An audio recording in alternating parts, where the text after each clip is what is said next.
forest people, and the man who has more interaction on a consistent basis and a profound basis than anybody. There are people who have written books, you'll see in the library, who have never had an interaction. They're academics who sit at universities and have very limited ideas. But I've been with Matt several times in his interactive area. I've heard them speaking. I've seen light phenomena around portals. I've been touched. I've heard them calling at night on 3 different occasions. I've heard them clicking rocks. They are absolutely real. And they're everywhere. And they're very curious about you. We share the planet with very pure beings, uncorrupted beings. And I think we can create a partnership with them and regenerate humanity and heal the planet. So, in the spirit of that, I want to introduce our wonderful friend, Steve Bachman. Then,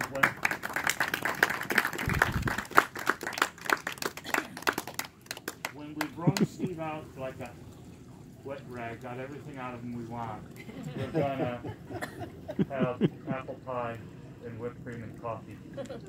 Hot apple pie, right, Nancy? Perhaps not. It's not in the oven. Yeah, we're going to take the apple pies, we're going to put them on 200. We're going to have cold apple pie and whipped cream that Robert's whipping, and coffee which is already made in the carafe. So yeah, we're going to have a little, in other words, we're going to have a little break. Then Matt, it's going to be darker. Matt is going to coach us on how to engage the forest people. While he's chatting. And then, so we'll create our interaction here, and that'll be it.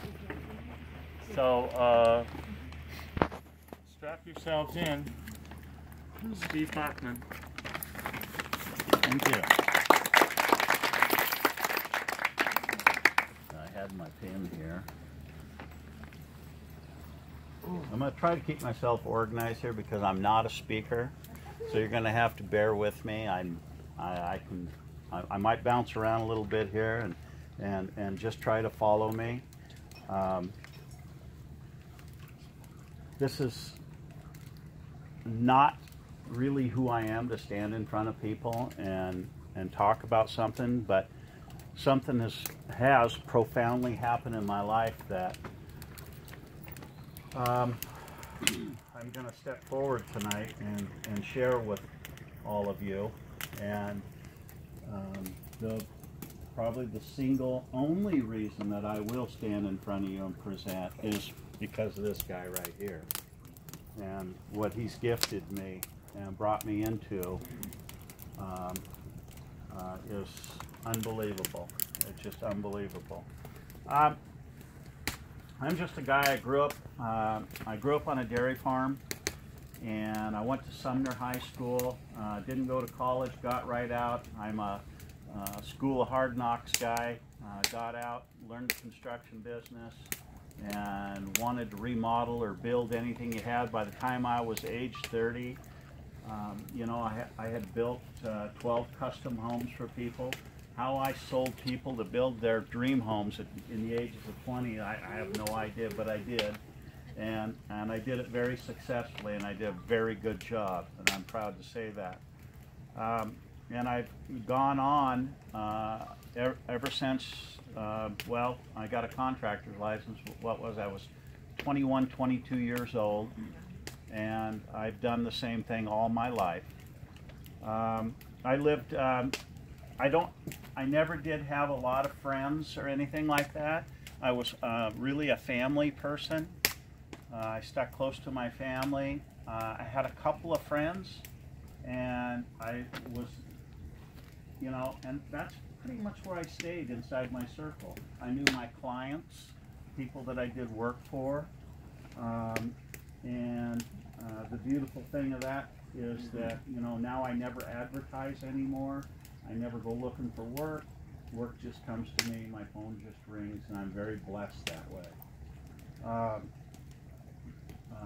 Always have tried to live a good, honest, straight life, do the right things in life, and I grew up, well, on a dairy farm, you know, from the ages of, when I was 10 years old, I got up at 5 o'clock in the morning to go feed 24 to 45 head of calves with bottles or buckets, and came back in the house, showered, and went to school. Came back home and did that all over again, and we worked on the weekends. Today, the kind of work that I did when I was a kid, they would call it abuse. You know, people would call it abuse today. But anyhow, you know, I'm 57 years old. Well, I'm 58 now, but I'm taking you back. 2016, I'm 57 years old. Life is pretty much the same. You know, I'm pretty consistent on how I live my life.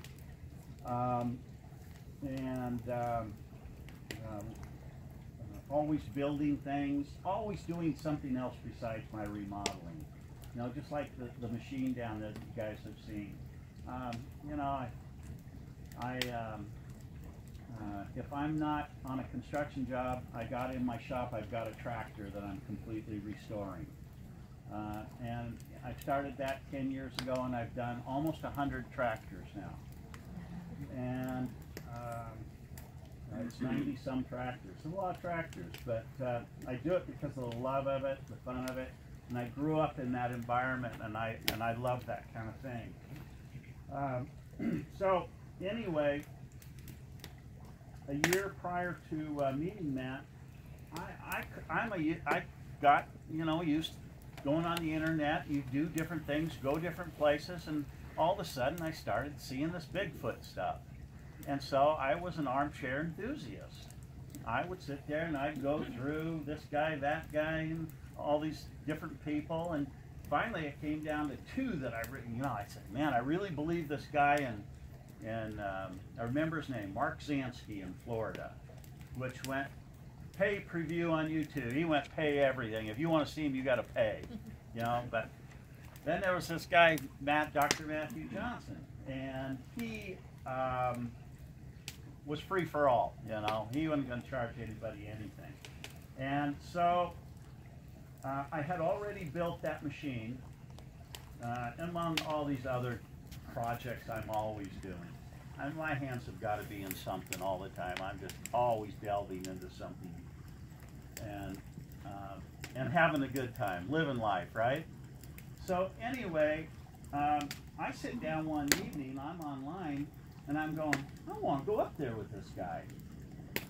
And totally out of context for me. That is not me to go search him out to go camping up there. That just, it really wasn't me. But I wrote this letter anyway.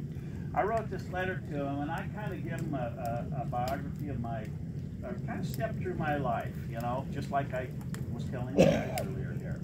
And I said, at one point I said, yeah, like the government says, there's no Bigfoot, and over unity doesn't exist. You know, so I thought, well, we'll have something in common. And so I went on to tell him a little bit about this electromagnetic machine that I developed. And I didn't know it at the same time. Something was flopping for Matt to open a portal with somebody else down in California. So anyway, Matt read my letter, and it inspired him to call me. He calls me, and it floors me that it's him. And I'm thinking, oh crap, you know, what am I going to do now? The guy called me. So I listened to him, and you know, now imagine sitting there, and I'm an armchair enthusiast, but I'm really not into this. I'm not going into the woods. I'm not looking for footprints.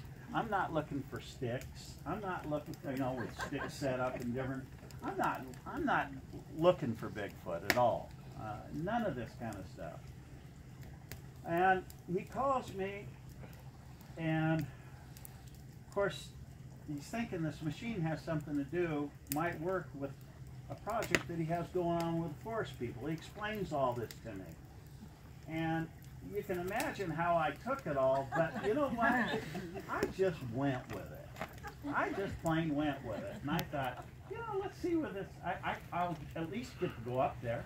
That's pretty exciting. I was less excited about the machine and what its use was, and I was more excited really after it all happened. Hey, I'm going to go up there. And of course, Matt's excited. He wants to get this machine up there and try it out and see if this is what they need. Anyhow, I get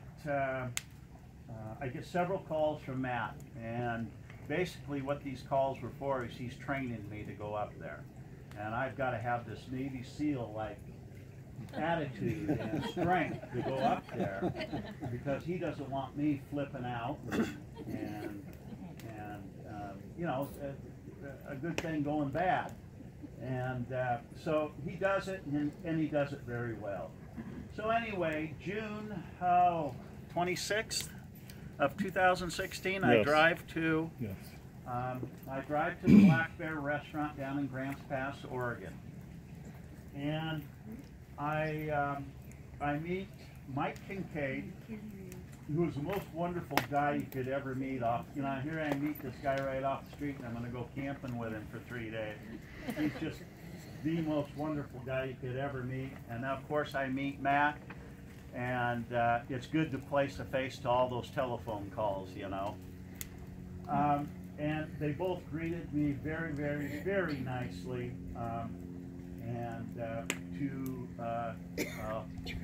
wander up into the forest 5,500 feet up into nowhere's land with two guys you don't even know. You're thinking, what? This is a long road up here. What am I getting myself into? Anyway, no, it was really it was two of the best guys you could ever meet in your life to go up there, and we're going up to have a good time. And I was overwhelmed by them choosing me to go up there, even though maybe it wasn't quite me, it was more my machine. Turned out to be okay, huh? It did. Anyhow, I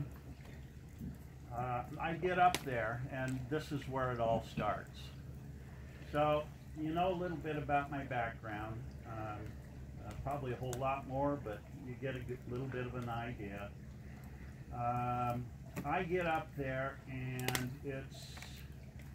it hits about 11 o'clock, and it's the first night. We're not going to take the machine out. I convinced Matt to bring the machine up there.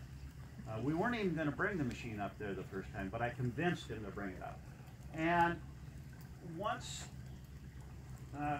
Matt really didn't want to bring it out because he wanted them to get to know me, see, to make sure they were going to accept me.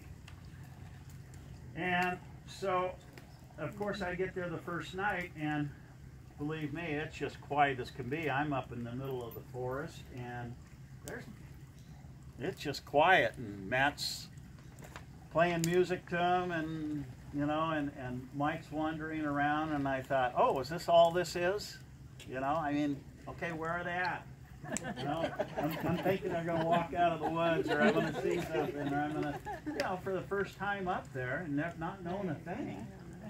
And I tell the guys, I said, 11 o'clock comes, and come on, 11 o'clock, that's just when everything gets started.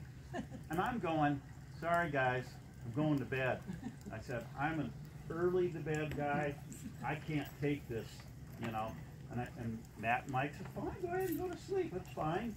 No problem. I go to bed. And this is where my life changed. I woke up. I went right to sleep. And I woke up at 1 o'clock in the morning. And I had hands all over my body. And it wasn't me or Mike. Just saying. And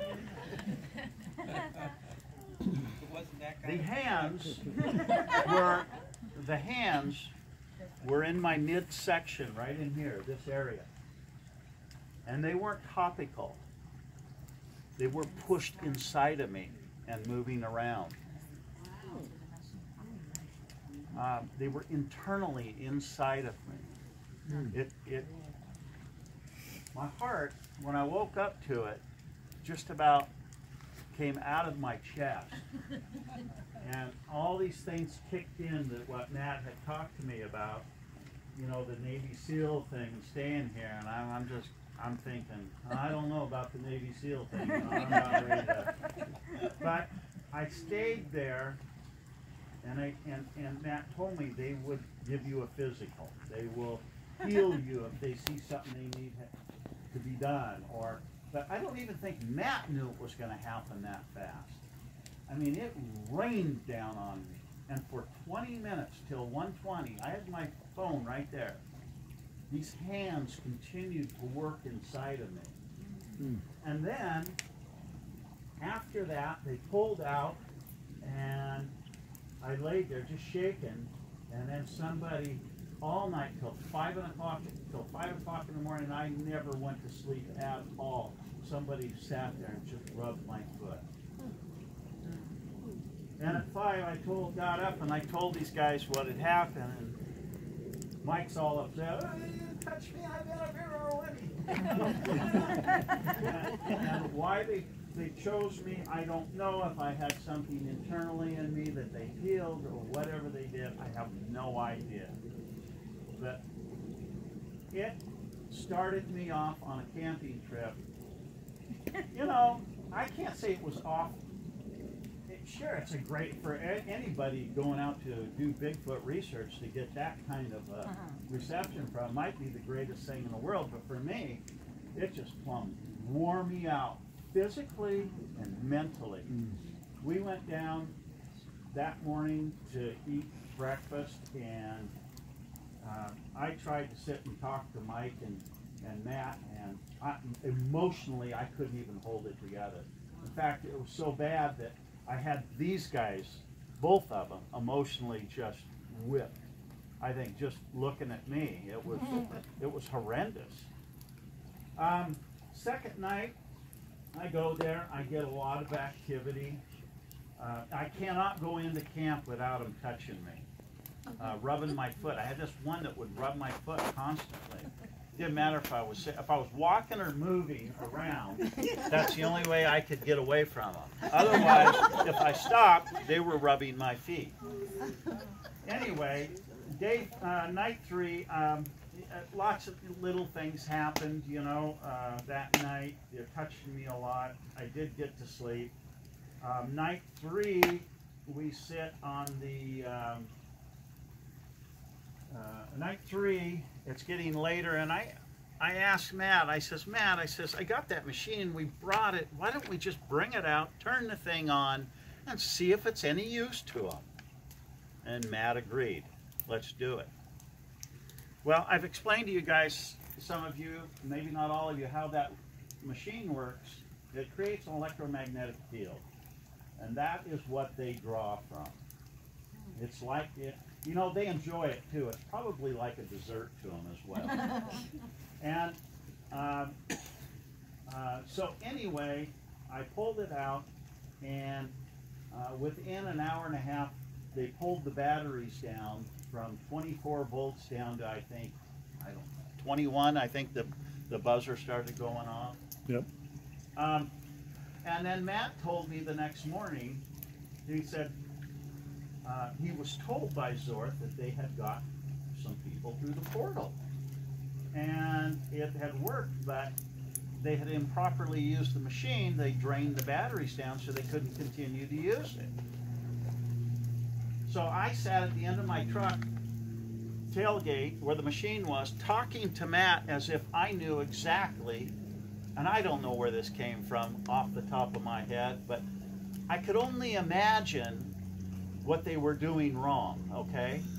And so I imagined that they were drawing some of the juice from the batteries when they were using this device, and that the only place they could draw from was the electromagnetic field that was created around the wheel.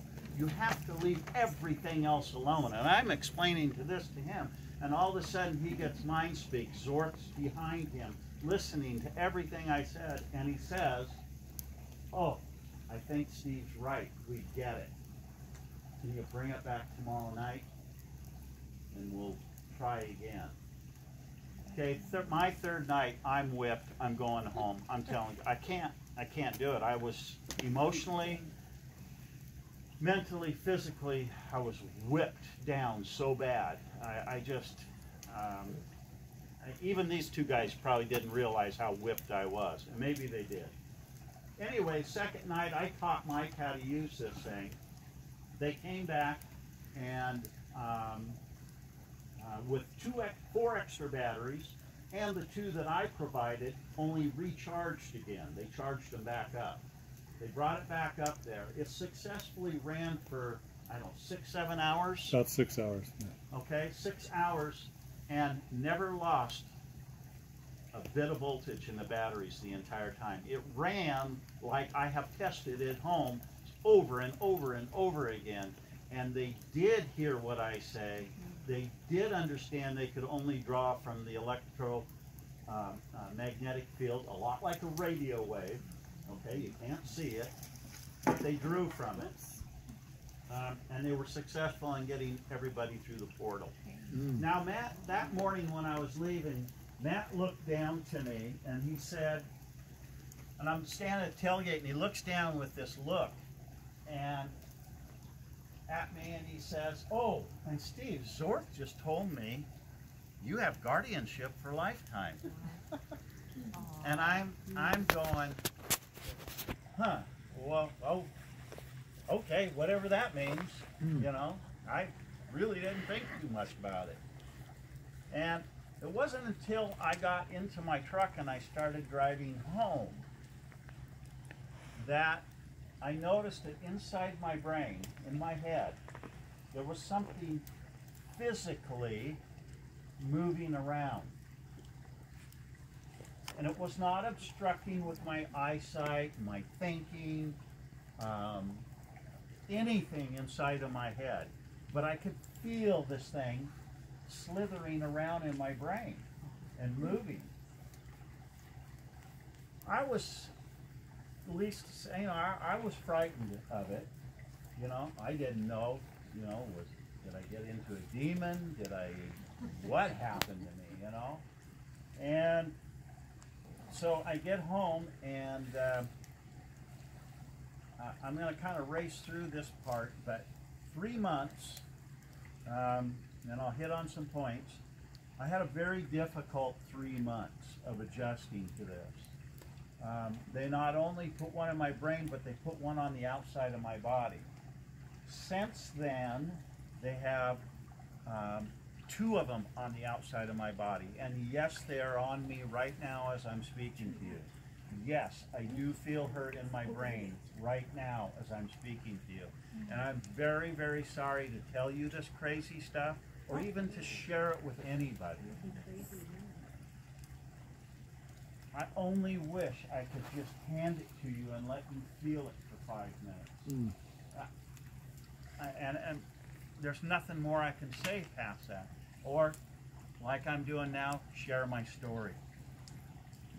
So, what I did learn is I ended up going to a Catholic priest.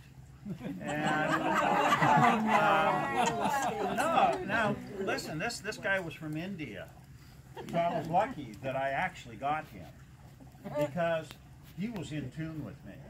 I went up and I told him what was going on, and I told him that these things can heal as well. And he said, "Steve, stop," because I kept telling him, "Father, I'm not lying to you. Father, I'm not lying. I swear to you, Father, I'm not lying to you." No, he says, "Stop, Steve, stop that. I don't want to hear that no more." He said, "I know you're not lying to me. I know that you have it." He says, "Yes, the Catholic Church knows all about these entities. We didn't know they were Bigfoot," he said, "but," he says, "I'll bet the Vatican knows." That was his exact words. That's what he told me. Okay, so as I'm moving along in this, I have one. It was a Sunday evening, and I displaced something in my back, and I was walking around like this. I could not I could not straighten up. And from time to time, I'll slip something in my back, and it takes a while. And I'm laying on the couch thinking, what in the heck am I going to do Monday morning? How am I going to go to work here? And at that time, and this is about 5 o'clock in the evening, bright as daylight out, something comes and grabs my ankles, jerks on me. Okay, and I thought, oh my God, what's that? And they tap my legs all the way up. Now these don't feel like the orbs that are on me. These feel like hands. You feel pressure points, finger points, all that kind of stuff. And then something grabs my waist. And then what they do next is it just flip your mind inside out. You don't know how to even rectify this in your own mind. There's no way. They take their hands, this single person, and shoved them right in me, pushed them right through into the interior of my body. I could feel the bone clicking. And then sat with their hands inside me for 5 minutes and massaged my muscles. And then pulled them out and tapped me. You're good, you know, didn't say it, but like, you're good, Steve. Tapped me like this, and I just stood straight up, got up and I stood straight up. So anyhow, I get visited. Now, I keep in mind, I get visited every single night. There hasn't been a night that I have come home. In fact, right at first, it was so busy in my bedroom, so much activity on my legs. These little orbs, what they feel like, somebody said, I always said, like, you know, when you take a negative and positive and a magnet and you feel the pressure pushing, it's kind of that sensation. But somebody else said something the other day that kind of resonated with me. You ever have a cat jump on the bed and they put their paws real lightly across you? Okay? It kind of feels like that too. And so every single night I get this. Early on when I came home, there were so many on me. I called Matt and I go, Matt, I can't live like this. I can't. And he asked Zorth, Steve's getting visited too much. Things are too busy for him. He can't. And I'm thinking, nothing's going to change this. How am I going to live with this? How am I, you know? And the next night, after he was all over, I get one visitor and that's it. And I go, oh, okay. Now I can grow with this. Okay? If I have a visitor, that's okay.